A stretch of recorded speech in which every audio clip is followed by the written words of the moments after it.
네, 여러분 반갑습니다. 한다운 목사입니다. 오늘 전체 강의는 예고했던 대로 온라인으로 녹화해서 보내도록 하겠습니다. 지난주에 우리는 핵심을 잡아라 라는 제목을 가지고 함께 나눔을 했었는데요. 이번 주는 좋은 적용 만들기를 가지고 함께 이야기를 진행하고자 합니다. 근데 좋은 적용을 만들기 전에 이번 주부터 본문이 좀 바뀌었어요. 원래 지난주까지가 이사야서였죠. 이사야서가 끝나고 이번 주부터 예레미야서를 하게 됐습니다. 그래서 예레미야서에 대한 어떤 흐름을 좀 설명을 드리고 그 다음에 좋은 적용 만들기에 대한 예를 하나 보여드리려고 하려고 합니다. 먼저 예레미야에 대해서 조금 설명을 할 텐데요. 예레미야서에 대한 이야기. 먼저 예레미야가 썼지요. 예레미야란 선지자입니다. 아나돗 출신인데요. 이 아나돗은요, 그 옛날 다윗 시대 때에서 솔로몬 시대로 넘어가면서 이게 주류에서 이제 빠지게 된 아비아달 계열의 제사장 가문이 쫓겨났던 곳이 바로 이 아나돗인데요. 이쪽 출신에 있던 제사장 출신의 자손 출신의 아들이 이제 예레미야입니다. 예레미야는 40년 정도 이렇게 사역을 했던 것으로 알려져 있고요. 예레미야는 예루살렘 멸망이라는 가장 가슴 아픈 메시지를 전한 눈물의 선지자였습니다. 근데 특별히 이 예레미야 같은 경우는 그 멸망의 현장에 있었던 특징이 있어요. 그래서 어떤 분들은 그래서 더욱더 예레미야서가 더 가슴 아프고 더 구구절절한 어떤 마음을 담고 있다라고 이야기하기도 합니다. 특별히 예레미야 같은 경우에는 실질적인 그 사회의 어떤 그 메시지로서 하나님께서 선지자들의 삶을 많이 사용하셨는데 예레미야에게는 결혼하지 말라는 하나의 그런 말씀도 하셨지요. 예레미야는 심판의 메시지 때문에 자신의 동족들로부터 시험 멸시와 핍박을 받았습니다. 여러분 지금 그 굉장히 그 딜레마이기도 한데요. 멸망을 예언하잖아요. 멸망이 예언한다는 것은 멸망이 이루어졌을 때에만 자신이 전했던 메시지가 진짜 메시지였다는 것이 증명이 됩니다. 결국 멸망당하고 나서야 증명이 되면 무슨 의미가 있겠습니까? 많은 예레미야는 그 심판, 멸망에 대한 메시지를 전해야 했지요. 때문에 자기 민족들로부터 많은 핍박을 받게 됩니다. 왜 그렇게 많은 핍박을 받게 되는가는 또 뒤에서 한 번 더 말씀을 드리겠습니다. 예레미야라는 뜻은요, 여호와께서 던지시다라는 뜻을 갖고 있고요. 예레미야가 이 예레미야서 쓸 때에도 바룩이라고 하는 서기가 받아 적었다는 내용이 예레미야서 내용에도 있습니다. 중요한 거는 이제 시대에 대한 이해인데요. 자, 여기를 좀 주목해 봤으면 좋겠어요. 예레미야서가 쓰여진 시기는 요시야 왕 때로부터입니다. 그리고 시드기야 왕 멸망 그 때까지, 그 이후까지도 이제 적고 있는데요. 자, 여기 지금 지도를 보시면 이 아수르에 대한 지도입니다. 아시리아 또는 아수르라고 이렇게 일컬어지는 지역인데요. 대제국을 이루었죠. 그래서 지금 보시면 알겠지만 이쪽에 있는 원래 이쪽이 이제 니느웨라고 해서 원래 이제 아수르의 수도입니다. 여러분 요나가 그 니느웨 멸망을 전하기 싫어서 심판을 전하기 싫어서 다시스로 가는 배를 탔다가 다시 돌아와서 무구베스 갔다가 니느웨로 가죠. 그 느니에 지역이 이쪽 수도 지역입니다. 참고로 이쪽 지역이 이제 바벨론 지역이고 이쪽이 페르시아, 메데 이렇게 위치를 하고 있지요. 그리고 우리가 잘 알고 있는 예루살렘과 유대 지역은 바로 지중해 연안에 있는 이쪽 지역이고 이쪽에 밑에 보시면 이제 이집트가 이쪽에 있죠. 자, 이스라엘 땅 자체가 이집트와 아수르와 이런 여러 나라들의 접경 지역이었다는 것을 우리가 알 수가 있지요. 자, 아수르 지금 예레미야서의 배경은 이 강대한 제국을 이루었던 아수르, 심지어 이집트 땅, 그 테베라고 하는 곳까지 쳐들어갔던 이 거대 제국 아수르가 이제 쇠퇴기에 이르렀습니다. 아수란 제국에서 바벨론이라는 제국으로 이제 교체되는 그 시기입니다. 그래도 그 시기에 무엇이 벌어지면 남유다가 멸망하는데요. 좀 더 구체적으로 설명을 드린다면, 먼저는 이제 아수르가 쇠퇴하면서 다시 신흥 바벨론이 이제 아수르왕 이제 붙게 되죠. 이때 바벨론은 이제 이쪽으로 쳐들어와 이 파란색 이 빨간색은 메대고요. 파란색은 이제 아수르인데 바벨론인데 이쪽 그 먼저 니느웨를 함락시키고 이 아수르에 있던 자녀 병력들이 하란으로 옮겨졌을 때 하란까지 쳐들어가서 멸망시키면서 결국 아수르가 멸망하게 됩니다. 이때 잘 보시면 이 애굽이 원래는 아수르와 굉장히 대적됐던 나라였지만 이쪽 지역에 메소포타미아 지역에 패권을 두고 이제 바벨론이 등장하니까 이제 애굽 땅이 애굽이 이집트가 이 아수르를 편들게 되죠. 그래서 이제 그 아수르 도우러 올라오는 이런 장면들이 성경에 언급이 되어 있는데요. 결국 아수르가 멸망당하고 나서 그 다음에 이제 이쪽 지역에 패권을 놓고 이제 이집트와 바벨론이 싸움을 붙습니다. 그때까지만 해도 이집트는요 이쪽 연안 지역으로 해서 자기의 루트로 확보하고 있었고 이 갈그미스라는 곳에 수비대를 두고 있었기 때문에 이 갈그미스라는 곳 바로 이쪽 지역입니다. 이 갈그미스라는 곳에서 이 바벨론과 일대 접전이 벌어집니다. 이 역사를 뒤흔들 이 역사를 이제 결정하는 전쟁인 갈그미스 전투를 벌이게 되는데 이때 바로 느고 2세 이집트의 왕이었던 파라오 중에 느고 2세가 여기서 대패를 하게 되죠. 그래서 결국은 바벨론 중심에 대제국이 세워지게 됩니다.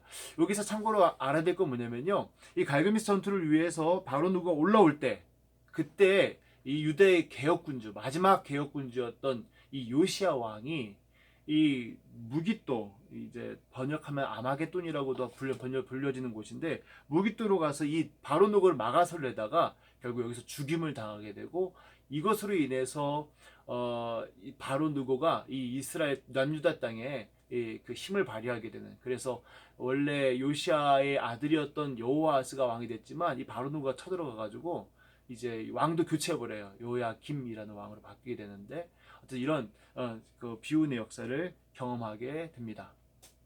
근데 여기서 이런 얘기를 하다 보면 이제 예레미야가 처한 환경을 이제 이런 시대 속에서 이해를 하게 될 텐데요. 시대적 문제점은 무엇이냐면요. 자, 이 아수르가 이제 쇠퇴해지고 있습니다. 바벨론이 저쪽에서 뜨고 있어요. 하지만 아직 바벨론의 영향력이 이제 이스라엘 땅까지 머무르지 못합니다. 그러다 보니까 한 세기 동안 존속되어 왔던 아수르의 지배가 끝나면서 덩달아서 성급한 낙관주의가 등장하기 시작합니다. 이제 지배했던 세력이 약해진 거예요. 이제 뭔가 내부적으로 이제 뭔가 이번 좀 해볼만 하다라는 이제 분위기가 조성이 된 것입니다. 그들이 하나님에 의해 선택받은 백성이라는 민족주의 의식이 부활하기 시작했어요.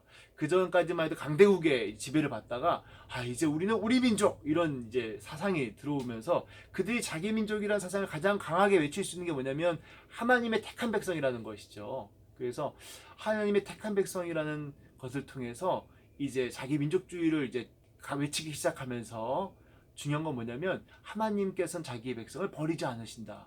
우리가 비록 다른 나라로부터 지배를 받는 경험은 있었지만 결국 예루살렘 멸망당하지 않는다. 뭐 이런 다윗 왕조는 끝나지 않는다. 영원한 다윗 왕조 이렇게 하면서 이제 낙관주의에 빠져들게 됩니다. 이 낙관주의는요 결국 자기만족주의로 빠지게 돼요. 자기만족감. 그래 우리 이렇게 하는 어떤 근거 없는 자기만족감에 빠지게 되죠. 마침내 백성들은요 어떻게 행동하는가에 상관없이 자기들의 행동과 모습들은 굉장히 타락해 있는데 하나님께서는 유다를 보호하실 것이다라는 그런 이상한 이런 그 자신감이 생기게 됩니다. 그래서 거의 비이성적이고 맹목적인 신앙으로 변질되어져 가죠. 그때의 시기입니다. 그래서 예레미야는 이러한 어리석음과 자기 민족적 종교를 경고하다가 40년간 고립된 메시지를 전하게 되죠. 많이 외면당한 거예요. 조롱받은 거예요. 자, 이 사회적 분위기가 좀 이해가 되시나요? 강대국이었던 아수르가 쇠약해져 가면서 민족주의적인 어떤 얘기가 대두가 되고 그 민족주의적인 얘기 중에 가장 중심에는 이제 선택받은 백성이다. 선민이다. 선택받은 백성. 우리 망하지 않는다. 이런 낙관주의로 빠져들게 됩니다. 근데 그들의 삶은요 굉장히 타락해 있었어요. 요시아 임금 개혁군주가 할 말씀으로 그 시대를 바꾸고 있음에도 불구하고 그들의 삶은요 여전히 우상 숭배가 그 삶 속 중심에까지 찌들어 있던 상황이었습니다. 사회적 정의는 사라지고 오직 자기 민족주의만으로 똘똘 뭉쳐진 이런 모습이 있다 보니까 결국은 바벨론을 향해서도 대항하는 모습을 보이게 되죠. 그런 시대에 예레미야가 등장해서 야 너희들 지금 겉모습만으로 이렇게 하는 거 다 쓸모없어. 너 빨리 하나님께서 이미 너희들이 그 전에 했던 죄악으로 인해서 심판하실 텐데 빨리 무릎 꿇어 라고 이제 하는 외치는 이 예레미야 외침은요 받아들여지지 않게 됩니다. 그래서 결국은 왕따를 당하게 되죠. 이게 예레미야서의 어떤 배경입니다. 힘든 시기에 말씀을 전해야 됐던 예레미야죠. 그렇다면 오늘 말씀에 들어가면서 이제 본문 한번 들어가 봅시다. 이 예레미야서 이렇게 좀 이해를 했으면 좋겠고요. 자, 이번 주 나누면 이제 다시 한번 말씀드리면 좋은 적용을 만드는 건데요. 자, 지난 시간까지 함께 훈련했던 것들을 기반으로 해서 좋은 적용으로 나가게 됩니다. 자, 제가 이번 좋은 적용에 대한 예시로 예레미야서 1장 말씀, 특별히 오늘 주일날 나눌 말씀이었는데요. 맨 처음에 있는 예레미야를 부르신 말씀을 가지고 왔습니다. 말씀을 쭉 보시면 하나님께서 1장 5절에 내가 너를 태어나기 전부터 알았고 모태에 짓기 전에 알았고 그리고 배에서 나올 때 너를 구별했고 또 너를 여러 나라의 선지자로 세웠다라고 말씀하셨고 그러자 예레미야가 슬퍼도소이다. 아유 슬퍼서 하면서 하는 말이 나는 아이입니다. 뭘 말할지 알지 못합니다. 라고 얘기하게 되고 하나님께서 너 나 스스로 아이라고 말하지 말고 내가 가라는 곳에 가고 말하라는 곳에 말하라 라고 말씀하시죠. 그러면서 하나님께서 약속하신 거 두려워하지 마라. 내가 너를 구원할 것이고 그러면서 하나님께서 그 예레미야 입에 손을 대시면서 내가 내 말을 내 입에 두었어 라고 말씀하시면서 너를 통해서 여러 나라와 여러 왕국을 세워서 너를 그 위에 세워서 그 나라를 뽑기도 하고 멸망시키기도 하고 파괴하기도 하고 그리고 넘어뜨리기도 하고 심지어 그 이후에 나중에 세우기도 하고 건설하기도 할 것이다. 결국 이 예레미야 말을 통해서 그런 일들을 이루게 할 것이다 라고 말씀을 하십니다. 자, 이 본문 말씀이에요. 자, 이 본문 말씀에서 저는 먼저 질문하기로 먼저 들어가 볼게요. 읽으면서 궁금한 겁니다. 하나님께서 선지자로 부르셨는데 왜 슬퍼하고 있지? 슬퍼도소이다 하고 있어요. 두 번째 제 질문은요. 미리 특별히 하나님께서는 이 사람을 선지자로 선택할 거야 라고 언제 정하셨죠? 이미 태어나기 전부터 모태에서 지을 때부터 이미 하나님께서 택하시고 그리고 하나님께 부르신 사람이 이게 선택하신 사람인데 정작 그 하나님께서 그 선지자를 부르실 예레미야를 부르실 때는요. 예레미야는 자기가 굉장히 부족한 사람인 걸 알고 있었고 지금 자기가 말할 수 있는 상황이 아니라는 것을 알고 있었어요. 그래서 슬퍼도소이다라고 외치기 시작하죠. 세 번째입니다. 세 번째 질문은 하나님께서 입에 손을 대세요. 이게 어떤 의미일까라는 의미가 제가 세 번째 궁금했던 것이고요. 네 번째는 왜 하나님께서는 예레미야를 너를 유다의 선지자로 보내겠다 또는 이스라엘 선지자로 보내겠다라고 말씀하지 않으시고 여러 나라의 선지자로 보내겠다라고 말씀하셨을까? 이게 제 네 번째 질문이었습니다. 제가 이걸 말씀을 연구하면서 제가 나름대로 파악했던 대답은 이렇습니다. 첫 번째, 왜 선지자를 세우셨는데 슬퍼할까? 네. 자기가 말할 줄 모른다고 고백했거든요. 나 아이입니다. 말할 줄 모릅니다. 라고 얘기하는데 왜 말할 줄 모른다고 얘기했을까요? 첫 번째는 이 상황이 자기가 볼 때는 자기 너무 감당할 수 없는 상황이에요. 뭐 지금 하는 말씀을 다 듣고 귀를 쫑긋 세우고 기다리는 사람들도 아니고 지금 하나님 말씀이 역행하는 사람들 앞에 가서 지금 너희들 그거 잘못된 거라고 외쳐야 되는 상황이기 때문에 그 상황 자체가 주는 부담 때문에 아이라고 말한 걸 수도 있겠고요. 두 번째는 실제로 예레미야가 말을 잘 못하는 사람이었을 수도 있습니다. 자기 능력의 한계를 느끼고 있겠죠. 여러분 말 전달하는 사람의 그 한계 다들 말 잘하는 사람 더 많을 거고 똑똑한 사람 더 많을 텐데 내가 하는 말씀을 전해야 된다는 이 부담감 이것이 아마 이 슬프다라고 말했던 이 선지자의 자기 한계점, 시대적 한계점을 얘기한 것이 그것에 대한 그런 반응이 아닌가 싶습니다. 두 번째는요. 미리 택한 사람들 왜 그렇게 부족할까? 하나님 좀 준비된 사람을 세우시지라고 생각할 수 있는데 재능과 적합한 환경이 그것 자체가 소명을 결정하지 않죠. 그거 하나님께서 부르실 때는요. 이미 하나님께서 택하실 때는요. 그것이 고려사항이 아닌 것을 볼 수가 있습니다. 왜 그랬을까요?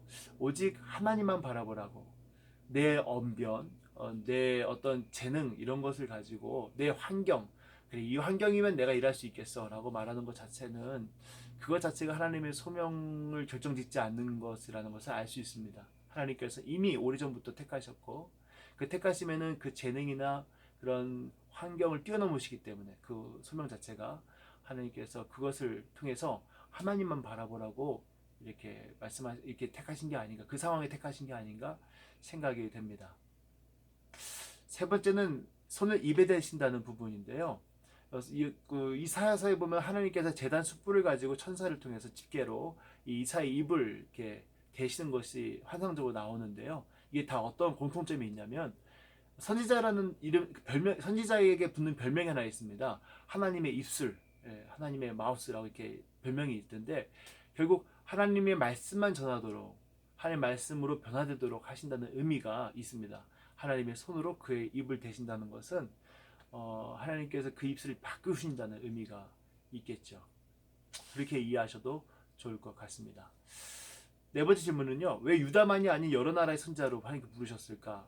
제가 읽었던 것처럼 10절 말씀에 하나님께서는 여러 나라들 위해 예레미야를 세우셔서 그가 말하는 대로 그 나라를 뽑기도 하고 파괴, 파멸, 넘어뜨리기도 하실 뿐만 아니라 그 나라들을 심고 세우는 일까지, 건설하시는 일까지도 하실 것이기 때문입니다. 예레미야 그런 일을 하게 하실 것인데 그 예레미야가 말하는 대로 이루어진다는 것인데 예레미야 그런 권능이 있어서가 아니라 예레미야의 입술에 하나님께서 말씀을 넣으셨기 때문이죠. 결국 하나님 말씀대로 이루어진다는 의미입니다. 그래서 하나님께서 이 예레미야 사역 범위는요 유대에만 한정되어 있지 않고 열방을 향해서 열려 있습니다. 그리고 결국 그 열방에 대한 열려진 그런 모습들은요 결국 하나님께서 나중에 모든 이방인들에 대한 하나님의 메시지를 전하게 하시는 부분도 우리가 미리 예측할 수 있는 부분이죠. 자, 이 질문에 대한 답들이 어느 정도 됐다면 이제 핵심 메시지 말씀을 드리겠습니다. 이 본문의 핵심 메시지는요. 재능과 환경을 넘어서서 오직 주권자, 나를 세우기도 하시고 넘어뜨리기도 하시는 그런 하나님, 주권자 하나님 말씀을 이 열방에 전하도록 부르셨다. 이것이 오늘 말씀의 핵심이라고 저는 보고 있습니다.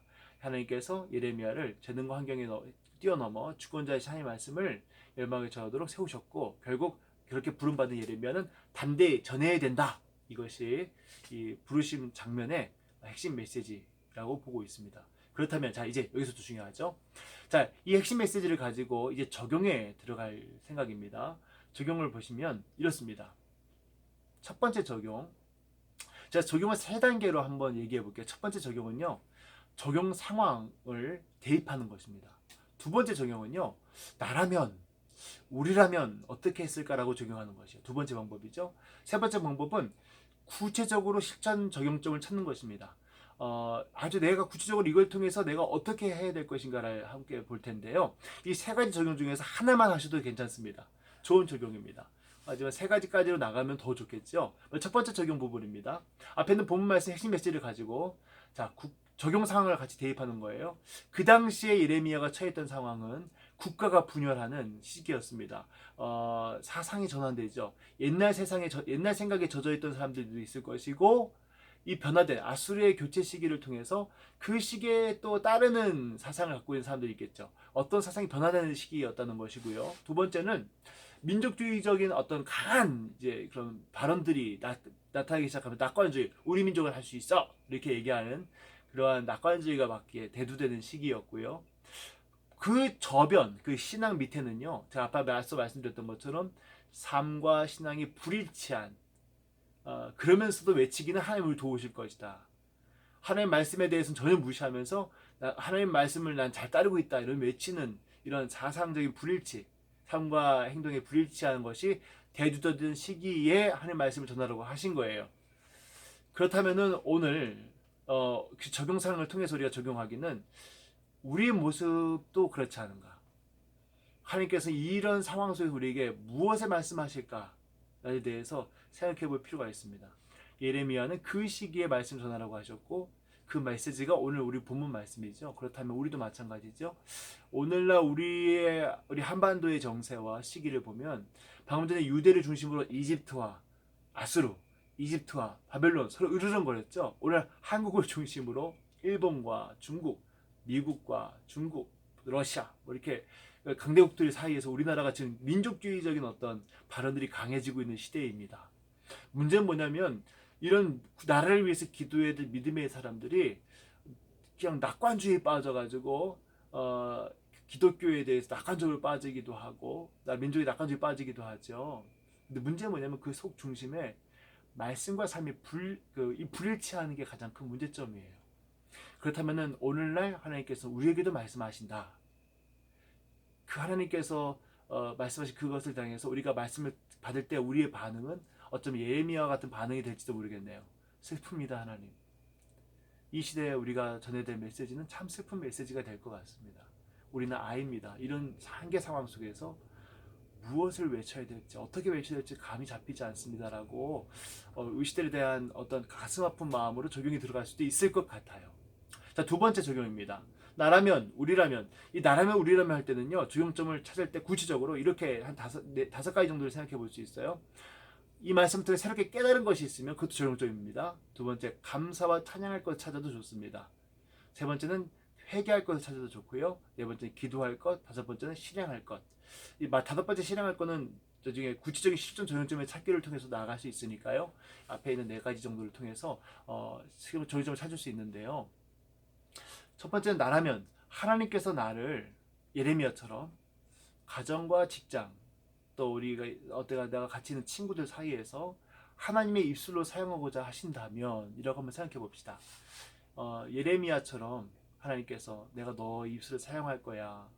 내가 말하는 대로 말이다오 라고 말씀하신다면 우리한테 그렇게 말씀하신다면 예레미야에게 하신 것처럼 우리는 그렇게 말씀할 준비가 되어 있을까? 우리 그들에게 할 말씀 그대로 전할 수 있는 용기가 있는가? 또 그 말씀을 전할 만큼 내 삶은 할 말씀에 순종하고 있는가라고 생각해 볼 수 있겠죠. 이게 두 번째 적용이 될 수 있겠습니다. 그리고 기도할 내용으로는 하나님 내가 말할 수 있는 자격도 없고 환경도 안 되지만 하나님 메시지를 전달하고자 하실 때 그런 전달의 도구로 사용되어지게 하여 주시옵소서. 예레미야가 결국 그 일들 감당했던 것처럼 우리도 그 일들을 감당할 수 있는 자가 되게 해달라고 기도할 수 있는 적용점을 찾을 수 있겠죠. 두 번째 적용입니다. 기도 제목이에요. 세 번째 적용은요, 구체적인 실천 적용점을 찾는 것입니다. 그럼 과연 우리에게 주신 메시지를 전달하는 것 가지고 우리가 어떻게 첫 번째 그런 실천할 수 있는 적용점을 찾을 수 있을까? 구체적인 장소가 어딜까? 저는요, 큐티 나눔을 통해서 한번 생각해 봤어요. 여러분 큐티 나눔 할 때 여러분 주저하게 되죠. 내가 뭘 할 말씀을 나를 통해 하나님께서 말씀 전하게 하신다고. 여러분 큐티 나눔을 통해서 카톡방에 여러분들이 할 말씀이라고 해서 여러분 적용점을 나누고 말씀 나누는 것도 할 말씀인 거 아시나요? 그것을 용기 있게 행하는 것 오늘 본문 말씀의 적용점이라고도 생각합니다.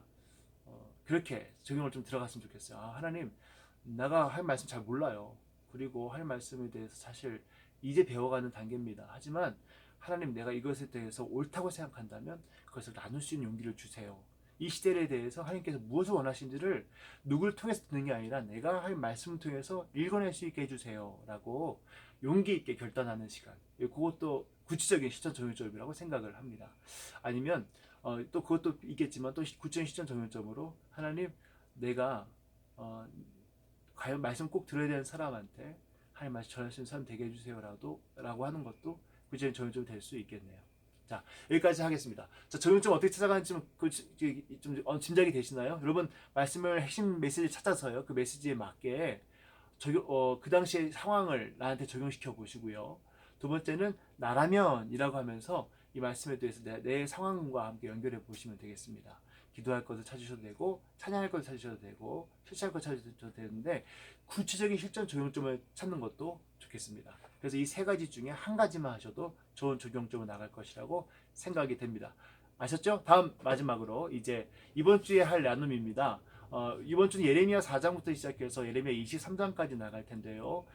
제가 또 이번에 문장을 이렇게 제가 정해 드렸어요. 그 문단을 가지고 말씀을 공부해 보시고 어떤 메시지지라고 하면서 메시지 핵심을 찾으시고 그걸 가지고 적용하시면 되는데 이 세 가지 나눔과 그리고 핵심 메시지 그리고 적용 이 세 가지 중에서 하나만 하셔도 잘 하시는 겁니다. 너무 염려하지 마시고 할 수 있는 데까지 한번 열심히 따라오시고 해보셨으면 좋겠습니다.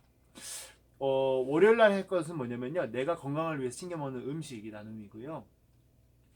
화요일 날은 내 핸드폰에 있는 가장 좋아하는 사진, 내가 제일 좋아하는 사진 찾아보시면 좋겠습니다. 핸드폰에 있는 것 중에서요. 수요일 날에는 가장 좋아하는 성경 구절, 왜 그걸 좋아하는지 설명해 주면 좋겠고요. 목요일 날에는 고등학교 때 나에게 해주고 싶었던 말, 만약 고등학교 때 나한테 지금의 내가 하고 싶은 말이 있다면 무엇이 있을까? 공부 잘해라. 꼭 그것만일까요? 어쨌든 이렇게 얘기하면 좋겠고요. 금요일 날, 금요일 날은 올해 내가 꼭 이루고 싶었던 버킷리스트가 있었다면 좀 나눠보면 좋을 것 같아요. 그리고 토요일 날, 오늘 나에게 이루어졌으면 좋겠는 바램, 꼭 오늘 안 이루어져도 좋겠지만 그 기대감이 있는 뭔가 있다면 한번 적어보시는 것도 좋겠습니다. 이렇게 나누면 좋겠고요. 각각의 말씀 구절들이 있으니까 한번 해보시면 좋겠습니다. 자, 오늘 이제 우리 지금 온라인 예배로 전환되면서 다들 또 분위기가 참 많이 힘들고 어려운 때가 되었는데요. 이럴 때일수록 누굴 바라봐야 될까요? 목사님, 저가 아니고 또 주변의 환경을 보는 것도 아니고 먼저 모든 상황을 주관하시는 하나님을 바라봤으면 좋겠습니다. 하나님께서는 너무 잘 알고 계시고 또 하나님께서는 신실하게 우리의 삶을 인도하고 계십니다. 자, 전에도 말씀드렸던 것처럼 현재 이렇게 예배를 드리지 못하고 성찬식도 못하는 그런 이런 상황을 보면서 우리가 좀 더 겸손해졌으면 좋겠어요. 우리가 그만큼 하나님 앞에서 참된 예배를 드리고 있었는가? 또 오늘날 이런 과정을 통해서 진짜 신앙, 정치적인 신앙이나 신비주의적 신앙이나 오염되는 신앙이 아니라 정말 정결한 신앙을 우리가 갖고 있는가를 살펴볼 수 있는 좋은 기회라고 생각할 수 있습니다. 여러분, 이번 기회에 정말 승군과 같은 신앙을 정군과 같은 신앙을 잘 붙드는 됐으면 좋겠습니다. 교회가 많이 사람들로부터 손깍지를 당할 때 초대교회 때부터 우리 교회는요, 많은 핍박과 박해와 또 외면과 오해를 받았어요. 하지만 우리가 진실하다면, 왜 정말로 살아있는 믿음을 갖고 있다면 반드시 하나님께서는 그 믿음을 통해서 역사하실 것입니다. 이 세상 누구보다도 정결한 삶을 살고자 노력하고 거룩한 삶을 살고자 노력하고 하나님이 기뻐하신 삶을 살고자 노력하는 사람을 하나님께서 반드시 기억하시고 도우실 줄 믿습니다. 조금만 더 힘내시다. 감사합니다.